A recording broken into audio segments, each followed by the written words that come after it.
Mohsen Rezai, kamanda wa zamani wa Jeshi la Walinzi wa Mapinduzi ya Kiislamu IRGC na katibu wa Baraza la Ushauri la Tehran, amelinganisha vikosi vya Marekani vilivyopo katika mlango Hormuz na maharamia pirates. Katika taarifa kali aliyochapisha kwenye X, ameonya kuwa Iran inaweza kuugeuza mlango huo muhimu wa kimkakati kuwa makaburi ya meli za kivita na wanajeshi wa Marekani. Marekani ndiyo maharamia pekee duniani wenye manowari za kubeba ndege, alisema Rezai. Uwezo wetu wa kukabiliana na maharamia haupungui kwa uwezo wetu wa kuzizamisha meli za kivita. Jiandaeni kukutana na makaburi ya meli zenu na vikosi vyenu, aliongeza, akimaanisha tukio la kuangushwa kwa ndege ya kivita ya Marekani aina ya F-15E huko Isfahan mwezi uliopita. Onyo hilo linakuja wakati kukiwa na dalili za kuongezeka kwa shughuli za kijeshi za Marekani katika eneo hilo.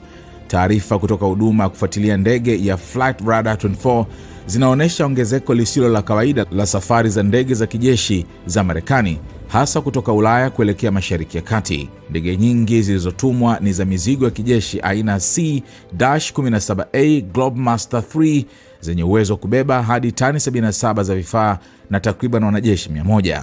Takriban ndege 12 ziliripotiwa kuelekea eneo hilo, baadhi zikitoka Ujerumani. Aidha, ndege za kujaza mafuta angani aina Boeing KC-135 Stratotanker pia zimeonyesha zikiendesha operesheni karibu na Israel na maeneo jirani, ishara ya maandalizi ya operesheni za anga za muda mrefu. Hatua hizo zinaonyesha kuongezeka kwa maandalizi ya kijeshi kwa pande zote, jambo linaloongeza hofu kuwa hali hiyo inaweza kugeuka kuwa mzozo mkubwa zaidi iwapo mvutano hautopungua.